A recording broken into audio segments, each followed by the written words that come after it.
እንግዲህ በዚህ የክረምት የዝውውር መስኮት የዝውውር መስኮቱን ሊያንቀጠቅጡ ሊንጡ የተዘጋጁበት ይመስላል። ከተሳካላቸው ቅሮቻቸው ትልቆቹ ያው ሁለቱ ናቸው፣ ብሩኖ ጊማሬዥ እና ቪኒሲየስ ጁኒየር። አርሰናል ደጋፊዎችም እንደው ሁለቱ ከፈረሙ ከዚህ በላይ የሚፈልጉ አይመስለኝም። ቢኮዝ ከዛ በላይ ያለው ነገር እላፊ ነው። ከሌክዠሪም በላይ ብቻ ሳይሆን በቡድን ውስጥም ተጽዕኖ ሊፈጥር ይችላል። የሚቀመጥ ተጫዋች የሚኖር ከሆነ ሊያምጽብህ፣ ግጭት ሊፈጥርብህ ይችላል። ከዛ ባለፈ ብክነትም ይሆናል። ደሞዝ ትከፍላለህ፣ የዝውውር ገንዘቦች አሉ። ስለዚህ ከነሱ ጋር ተያይዞ ያሉትን ነገሮች እንመለከታለን። አንደኛው ብሩኖ ጊማሬዥ ነው። የብሩኖ ጊማሬዥ ጉዳይ ዛሬ ምን አፕዴቶች አሉ፣ ምን አዲስ ነገሮች አሉ የሚሉ በርካታ አድማጮቻችን የጠየቃችሁ ትገኛላችሁ። ከብሩኖ ጊማሬዥ ጋር በተያዘ ሁለት ሐሳቦች በዛሬ ቀንም እየተንቀሳቀሱ እየተዘዋወሩ ይገኛሉ። አንደኛ ዛሬ የሕክምና ምርመራ ያደርጋል። ይሄን የሚሉት ለአርሰናል በጣም ቅርበት ያላቸው እና በአርሰናል የዝውውር መረጃ ሂደት ውስጥ ከሞላ ጎደል ታማኝነት ያላቸው ናው ዶት አርሰናል፣ ሃንድ ኦፍ አርሰናል እና የመሳሰሉ የመረጃ ምንጮች በዝውውር ዜናዎች ጥሩ ተቀባይነት ያላቸው ዛሬ ሕክምና ምርመራውን እንደሚያደርግ ይገልጻሉ። በተቃራኒው ደግሞ በኒውካስል በኩል ያሉት የመገናኛ ብዙሃኖች ምንጮች የለም ዛሬ ሰኞ ነው፣ ዛሬ ደግሞ ወደ ላማንጋ ሄዶ ከኒውካስል ቡድን አባላቶች ጋር ይቀላቀላል ወይም ቅድመ ዝግጅቱን ይቀላቀላል ይላል። ገለልተኞቹስ ምን ይላሉ? ገለልተኞቹ ወይም ገለልተኛ ሚዲያዎች ለአርሰናልም ለኒውካስልም ያልሆኑ ሚዲያዎች ደግሞ የሚያነሷቸው ነገሮች አሉ። በአብዛኛው ዝውውሩ አልቋል ይሉና የሚያነሷቸው ነገሮች ብሩኖ ጊማሬዥ ወደ ላማንጋ ሊሄድ ይችላል፣ ግን የሚሄደው ከአሰልጣኙ ጄሴሌ ጋር ተነጋግሮ የመጨረሻ ንግግር ለማድረግና የመልቀቂያ መንገዱን ለማስተካከል ኤግዚት ስትራቴጂው በጥሩ መንገድ ለማጠናቀቅ ይሄ ፎርስፉል እንዳይሆን በፍቅር በሰላማዊ መንገድ ለመጨረስ ከማሰብ አንጻር ሊሄድ ይችላል እንጂ ያለቀ ነገር ነው። ተስማምተዋል። በክፍያው ዙሪያ በሁሉ ነገሩ ጉዳይ በቦነሱ ጉዳይ ተስማምተዋል። ሁሉም ነገር አልቋል እና ደርሶ መልስ ነው የሚሄደው። ሂዶ ሪስፔክት ለማድረግ ነው የሚሄደው የሚሉ ሐሳቦች አሉ። ሌላው እነዚህ እውነትነት ያላቸው መረጃዎች ነው የምናነሳው። አሁን ይሄኛው ስፔኩሌሽን ወደ ግምት የተጠጉ ናቸው። አርሰናል መረጃዎች ዛሬ ሕክምና ምርመራ ያደርጋሉ፣ የኒውካስል ደግሞ አየለም ወደ ላማንጋ ይሄዳል የሚሉት እንደየሁለቱ ክለቦች ሁኔታ የተለያየ ሐሳብ እየተሰጠ የሚገኝበት ጉዳይ ነው ያለው። እውነታው ግን ዛሬ አዲሱ ነገር በኒውካስል ጎዳናዎች ላይ የኒውካስል ክለብ በሚገኝባቸው አካባቢዎች በትልቁ ከተሰቀሉ ባነሮች፣ ፎቶዎች መካከል የብሩኖ ጊማሬዥ ፎቶ ይገኙበታል። ምክንያቱም አሌክዛንደር አይዛክ ከወጣ በኋላ የቡድኑ አይን ብሩኖ ጊማሬዥ ነው። ደጋፊዎቹ በጣም የሚወዱት ተጫዋች ብሩኖ ጊማሬዥ ነው። እያንዳንዱ ባነር ላይ ማሊያ ሲያስተዋውቁም ሌሎች ነገሮችንም ሲያደርጉ የሚሄዱባቸው ወይም የሚለጥፏቸው ባነሮች መካከል በትልቁ የሚጠቀሰው የብሩኖ ጊማሬዥ ነው። ዛሬ በዋነኝነት የብሩኖ ጊማሬዥን ባነሮች የሱ ምስል ያረፈባቸው ባነሮችን በትልቁ የኒውካስል ደጋፊዎች እና ከኒውካስል ጋር ቀረቤታ ያላቸው እየገነጣጠሉ እያነሱ ነው። ከዚህ በፊት ታስታውሳለህ ግርምዬ በአሌክዛንደር አይዛክ ዝውውር ወቅት የአይጥ ምስል አድርገው አሌክዛንደር አይዛክ ከጎን አድርገው ባነር እስከ መስቀል የአይጥ ምስል ይዘው በፕሪሲዝን ጨዋታ ላይ እስከ መግባት የደረሰ ነቆራዎች ነበሩ ከአሌክዛንደር አይዛክ ጋር የኒውካስል ደጋፊዎች። አሁን ባለው ሂደት ግን የብሩኖ ጊማሬዥ ጉዳይ ያን ያህል የበዛ ክፋት፣ ጥላቻ ያለው አይደለም። የበዛ በቃ ማለት መልቀቋ ለማስደሰታቸው ደግሞ ብዙዎችን ደጋፊዎችን አስቀይሟል። ግን በዛ ደረጃ የሚያናድዱ ነው አልተገኘም። ግን ያው በብስጭት የተጫዋቹን ባነር የመቅደድ የማንሳት ነገሮች በምስል ተረግፈው እየወጡ ይገኛሉ በአሁኑ ሰዓት በተለያዩ መገናኛ ብዙሃኖች። አዲሱ ነገር ይሄ ነው። ያው የሚነግረን ነገር አለ። ተስፋ ስቆርጥ ያንን የምታደርግ መቼም ውል አራዝማለሁ መቼም አብረን እንቀጥላለን እየተባልክ እንዲህ አይነት ነገሮችን የማድረግ ዕድል ጠባብ ነው ብዬ አስባለሁ። ስለዚህ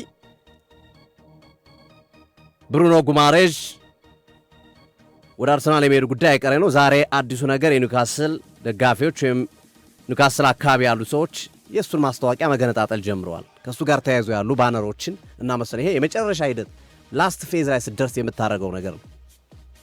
እንግዲህ የምንመለከተው ይሆናል። ዛሬ ሕክምና ምርመራውን ያደርጋል የአርሰናል ጋር ቅርበት ያላቸው ምንጮች እንደሚሉት፣ ወይ ዛሬ ወደ ላማንጋ ያመራል የኒውካስልን የቅድመ ዝግጅት ለመቀላቀል ለአሰልጣኙ መልስ ለመመለስ አብረን የምንመለከተው ጉዳይ ነው የሚሆነው። ይሄ ጉዳይ ብሩኖ ጉማሬዥ ላይ ያለው ነገር ይሄ ነው።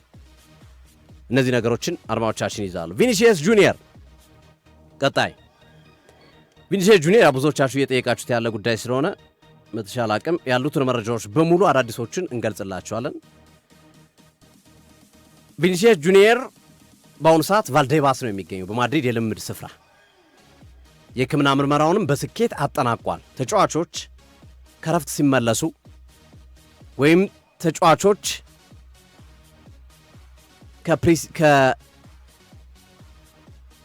ከክለቡ ጨዋታ መፈጸም በኋላ ረጅም ወራት ስለሚያርፉ ከዛ በኋላ ሲመለሱ ቼክ ይደረጋሉ። የጤነኝነታቸው ሁኔታ ጤነኛ ናቸው ወይ የሚለው ጉዳይ ማለት ነው። ስለዚህ የጤነኝነታቸውን ጉዳይ ቼክ ለማድረግ በሚደረገው ምርመራ ቪኒሲየስ ጁኒየር በቫልዴባስ ሕክምና ተደርጎለት እሱም በጥሩ መንገድ አልፎታል። አመርቂ በሆነ መንገድ አልፏል። ስለዚህ የሪያል ማድሪድን ቅድመ ዝግጅት ፕሪሲዝን ይቀላቀላል ማለት ነው። ያ ማለት ግን ወደ አርሰናል የሚያደርገው ዝውውር አይሳካም ማለት አይደለም። ማድሪድ ግዴታው ነው። ይሄ የተጫዋቹ ግዴታ ነው። የሚቀመጡ ግዴታዎች አሉ። ወይ ፎርስፉሊ ዝውውር ለማድረግ ስትፈልግ አንዳንድ ተጫዋቾች እንደዛ ሲያደርጉ እንመለከታለን። ግን ቪኒሲየስ ጁኒየር እና ሪያል ማድሪድ ወደዛ ወደ ኃይል ግፊት የሚያስገባቸው ምንም አይነት ነገር የለም። ውል አራዝም ብለውታል። ወይ ያራዝማል ወይ አያራዝሙ። ካላራዘመ ይሸጣል፣ ካራዘመ ደግሞ ይቀጥላል በክለው። በቃ ያኔ ይሄ ቁርሾ የላቸው ግዴታ ልቀቁኝ ምናምን የሚል ነገር ቪኒሲየስ ጁኒየርም የለው።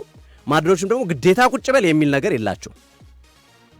ጸቡ የከረረ አይደለም፣ የከረረ ጸብ የለም በሁለቱ መካከል። ስለዚህ ተጫዋቹ ኃላፊነቱን ይወጣል። ግዴታው ነው። ሄዶ ማመልከት ግዴታው ነው። ሄዶ ፕሪሲዝን መሳተፍ ግዴታው ነው። በሕግና በመርህ መሰረት ነው የሚካሄደው። ስለዚህ የቪኒሲየስ ጁኒየር ዛሬ ሕክምና ምርመራ አድርጎ ፕሪሲዝንን መቀላቀል ከዝውውሩ ጋር የሚፈጥረው ምንም አይነት ኢፌክት የለም፣ ተጽዕኖ የለው። ምንም ዜሮ ነው። ለመቆየቱም ለመሄዱ ዜሮ ነው ኢፌክቱ። ነገር ግን ከዚህ የተጫዋች ዝውውር ጋር በተያያዘ ግን እየወጡ ያሉ አዳዲስ ነገሮች አሉ። አንደኛው የተጫዋቹ ወኪል የሆነው ROC ኔሽን የተባለው ድርጅት ስራ አስኪያጅ የሆኑት ሚካኤል ዮርማርክ የተባለው ሰው በተጻፈ ደብዳቤ የተላከው መግለጫ ነው።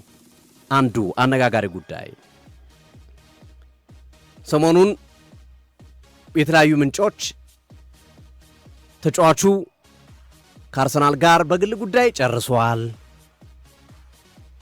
አሁን የሚቀረው ማድሪድ ይለቀዋል አይለቀውም፣ ተጫዋቹ ጉሬን አራዝማለሁ አላራዝም የሚለው ነው እንጂ የግል ጉዳዮች ተስማምተዋል ተነጋግረው የሚል መረጃዎች ሲወጡ ነበር። ይሄ ROC ኔሽን የሚባለውና በስራ አስኪያጁ ሚካኤል ዮርማርክ የወጣው ደብዳቤ ዲቴል አይገልጽም። አይቼዋለሁ ደብዳቤውን። ቪኒሲየስ ጁኒየር እንዲህ ያላችሁት ምናምን የሚል ነገር አልገልጽም። በደበስባሳው ነው። ሐሰተኛ ወሬ አታሰራጩ የሚል ነው። አንዳንድ መረጃዎችን አይተናል። ከኛ ድርጅት ጋር በተያያዘ ሐሰተኛ መረጃ ሲያሰራጩ እየተመለከትን ነው። ስለዚህ ያንን መረጃ እንደ መረጃ አትቀበሉት የሚል ነገር ነው በስራ አስኪያጁ በኩል የወጣው መረጃ ማለት ነው። አስገራሚ ነገር ምን ቢሆን ጥሩ ነው ግርሜ፣ ስራ አስኪያጁ አሁን ያሉት ለንደን ናቸው።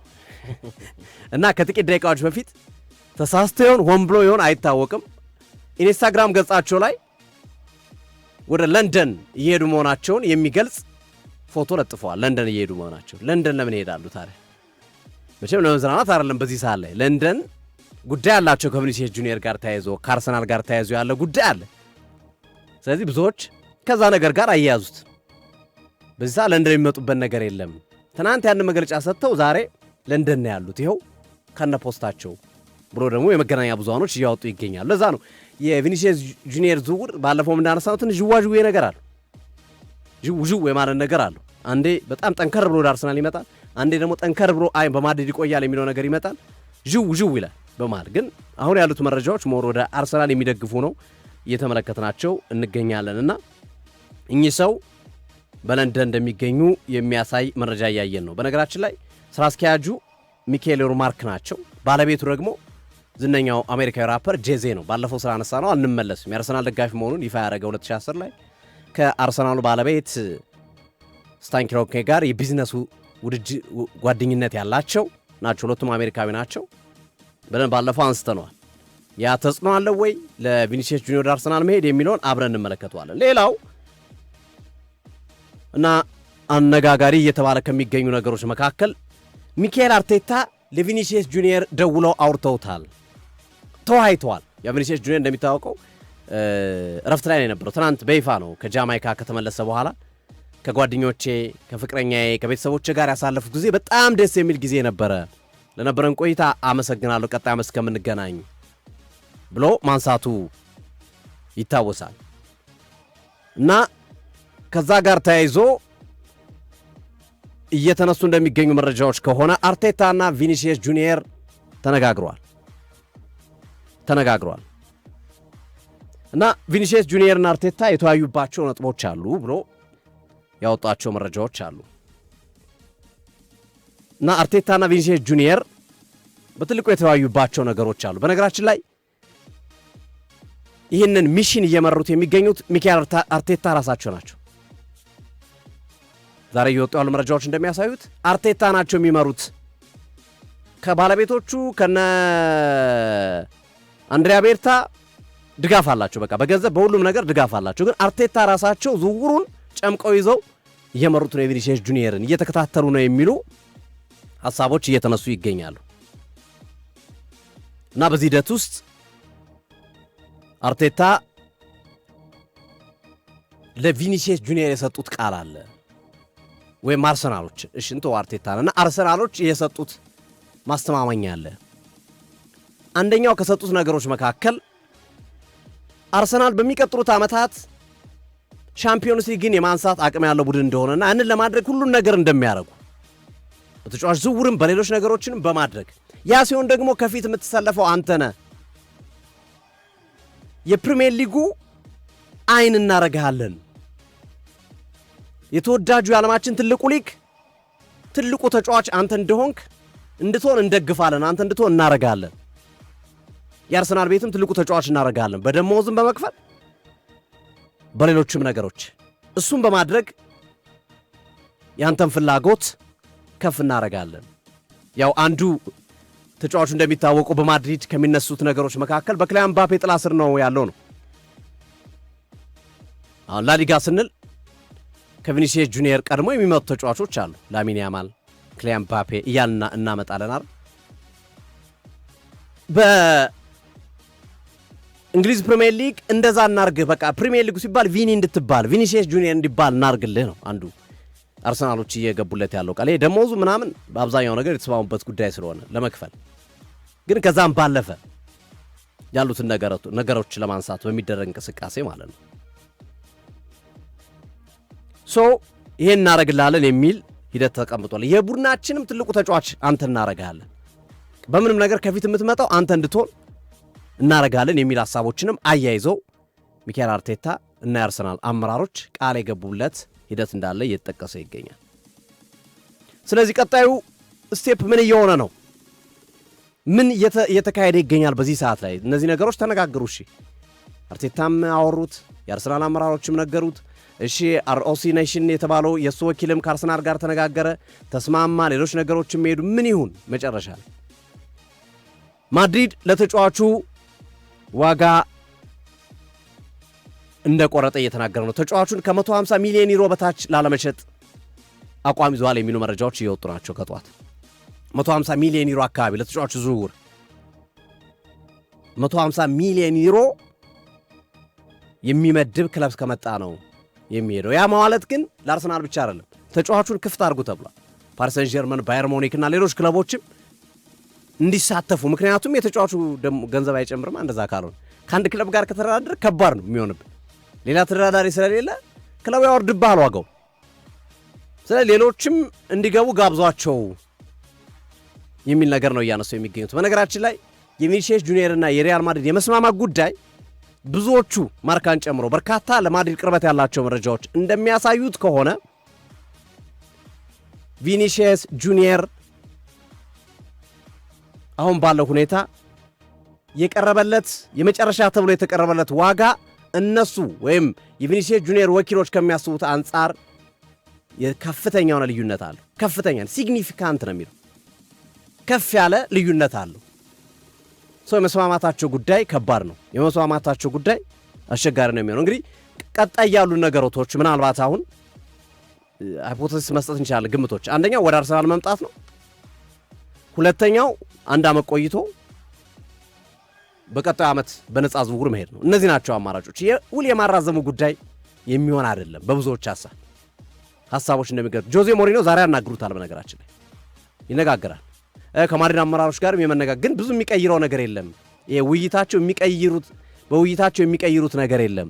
ምክንያቱም ትልቁ ግጭታቸው ከፕሪቪሌጅ ጋር የተያዘ ከገንዘብም ከክብርም ጋር የተያዘ ጉዳይ ስለሆነ ያን ለመቀየር ደግሞ በዛ ልክ መሄድ አለባቸው። በዛ ልክ ክፍያውን መፈጸም አለባቸው። አንዱ ልጁን እንደሚፈልጉት ማረጋገጣቸው ያ ከመሆኑ ጋር ተያይዞ የሚሉ ሐሳቦች ጠንከር ብለው እየተሰሙ ይገኛሉ።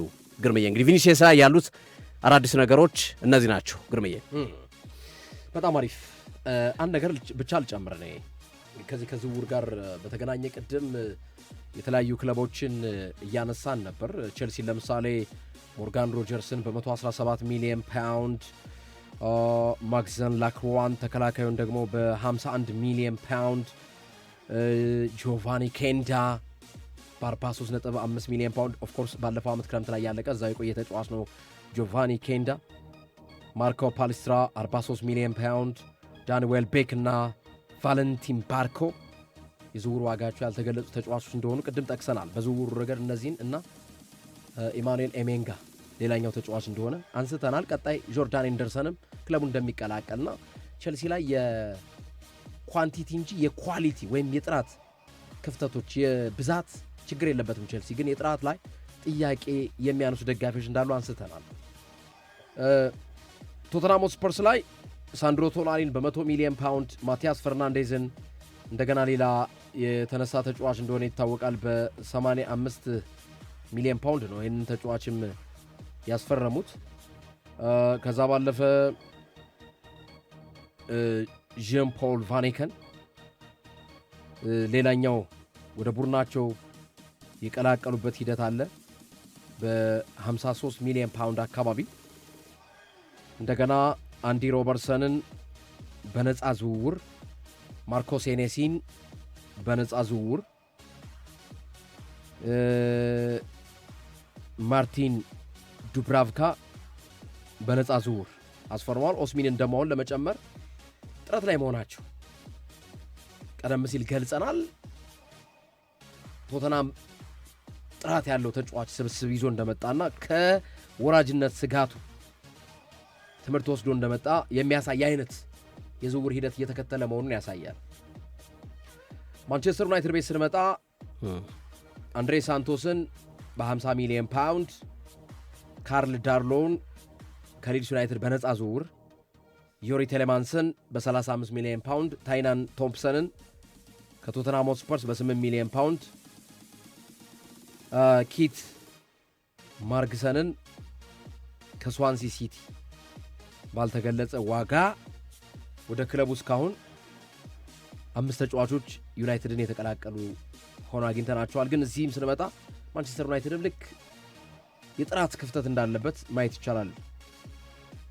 ያው ሁለቱ ናቸው በደንብ የሚታወቁት አንድሬ ሳንቶስ እና ዮሪ ቴሌማንስ ናቸው።